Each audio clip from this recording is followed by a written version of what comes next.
आणि माढा लोकसभेसाठी इच्छुक असलेले मोहिते पाटील यांना भाजपने डावललं आणि पुन्हा एकदा विद्यमान खासदार रणजित निंबाळकर यांना उमेदवारी दिली आणि त्यामुळेच मोहिते पाटील नाराज आहेत।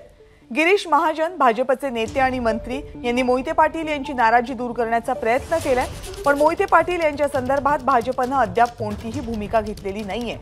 आणि हे सगळं असं असताना मोहिते पाटील यांच्याकडून गाव भेटीमधून सध्या बंडखोरीचे संकेत देण्यात आलेत।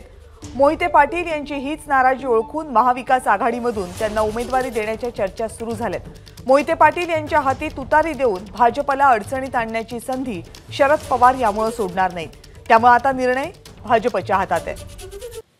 माढा लोकसभा मतदारसंघातली गणितं आणि सध्या तिथे सुरू असलेल्या राजकीय हालचाली या सगळ्या संदर्भात जाणून घेऊयात आपले प्रतिनिधी सुनील दिवाण यांच्याकडून। सुनील, माढा लोकसभा मतदारसंघातली भाजपची डोकेदुखी थांबण्याचं नाव घेत नाहीये।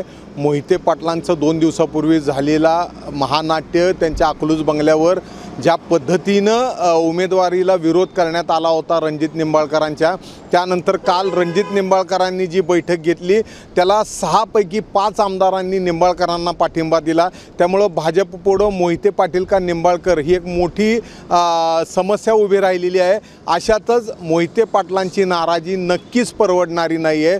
मोहिते पाटलांना डावलल्यास माढा असेल, सोलापूर असेल, सातारा असेल, सांगली, कोल्हापूर असेल, बारामती असेल, अशा पश्चिम महाराष्ट्रातल्या अनेक मतदारसंघात मोहिते पाटलांचा इम्पॅक्ट किंवा फटका या भाजपला बसू शकणार आहे। यामुळेच गिरीश महाजनांनी सांगितलं होतं की मोहिते पाटलांची नाराजी भाजपला परवडणारी नाही आहे। असं असून देखील भाजपकडून माढ्याबाबत अजून कोणताही निर्णय न घेतला गेल्यामुळं मोहिते पाटलांनी आजपासून प्रचाराला सुरुवात केलेली आहे। माढा लोकसभेचे उमेदवार म्हणून त्यांचे सोशल मीडियावर आता एक पेज फिरायला सुरुवात झालेली आहे आणि यामध्ये त्यांच्या रोजचे दौरे कसे असतील हे सांगण्यात आलेले आहे।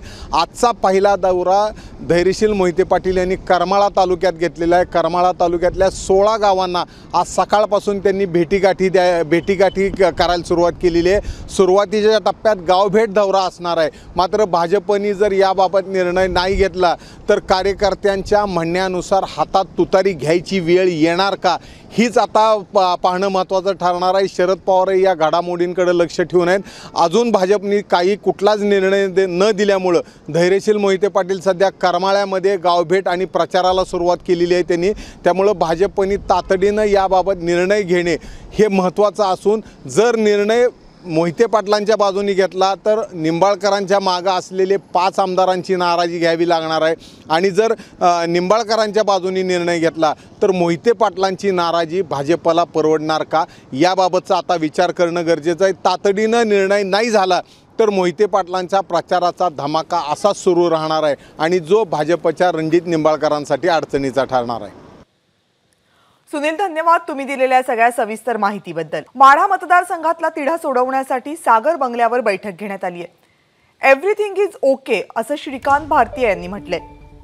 माढ्यामध्ये मोहिते पाटलांच्या नाराजीनं भाजपची डोकेदुखी वाढली आहे आणि माढ्यामधला हा तिढा सोडवण्यासाठी देवेंद्र फडणवीस यांच्या सागर या निवासस्थानी सध्या एक बैठक बोलावण्यात आलेली आहे।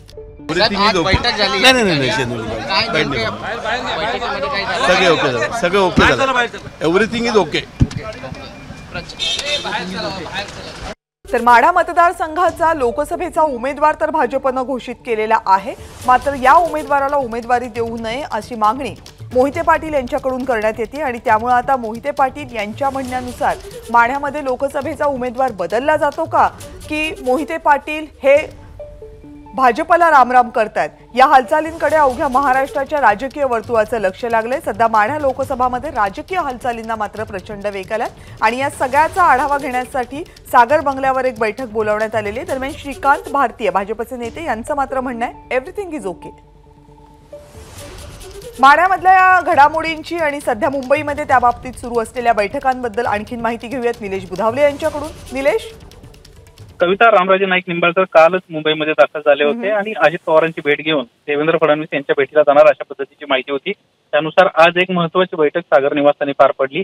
या बैठकीसाठी उपमुख्यमंत्री अजित पवार यासोबतच माढा लोकसभा मतदारसंघाचे भाजपकडून उमेदवारी देण्यात आलेले रणजित निंबाळकर, स्थानिक आमदार असणारे जयकुमार गोरे, यासोबतच संजीवराजे नाईक निंबाळकर जे माढा लोकसभा मतदारसंघासाठी इच्छुक होते आणि जे रामराजेंचे भाऊ आहेत हे देखील या बैठकीसाठी उपस्थित होते। या बैठकीसाठी महत्वाची भूमिका श्रीकांत भारतीय यांना बजावल्याचं आपल्याला पाहायला मिळालं।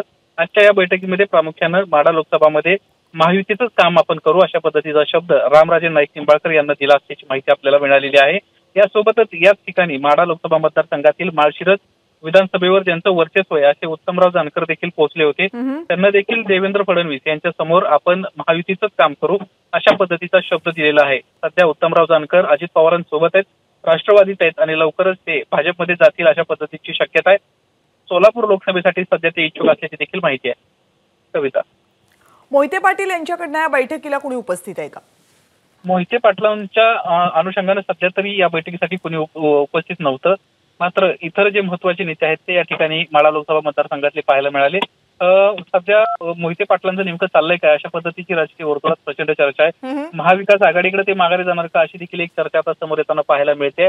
राष्ट्रवादीचे राष्ट्रीय अध्यक्ष असणारे शरद पवार यांची देखील ते भेट घेतील अशी देखील एक शक्यता सातत्यानं वर्तवण्यात येते। मात्र या संदर्भात अद्याप मोहिते पाटील कुटुंबाकडून पाऊल टाकण्यात आलेलं नाहीये। त्यामुळे आता हे जे संभाव्य बंड होतं ते थांबवणार की ते पुढे जाणार हे पाहणं आता महत्वाचं राहील। निलेश, धन्यवाद तुम्ही दिलेल्या आत्ताच्या या सगळ्या अपडेट्स बद्दल। तर मोहिते पाटील यांच्या वतीने या बैठकीमध्ये कोणी उपस्थित आहे का याबाबत अजूनही साशंकता आहे। मात्र माढा लोकसभेचे सध्याचे भाजपनं घोषित केलेले उमेदवार आणि रामराजे निंबाळकर यांच्या वतीनं या बैठकीमध्ये सध्या चर्चा सुरू आहे। निंबाळकर यांच्या वतीनं आपण महायुतीच्याच उमेदवाराचा प्रचार करणार असं सांगण्यात आलंय। मात्र याच मतदारसंघामध्ये मोठी राजकीय ताकद असलेले मोहिते पाटील हे अजूनही नाराज आहेत आणि त्यांची नाराजी ही भाजप शमवण्यामध्ये यशस्वी होतं का की या नाराजीचा फटका भाजपला बसतो हे माढा लोकसभा मतदारसंघामधला सध्या कळीचा मुद्दा बनलाय। एबीपी माझा, उघडा डोळे बघा नीट।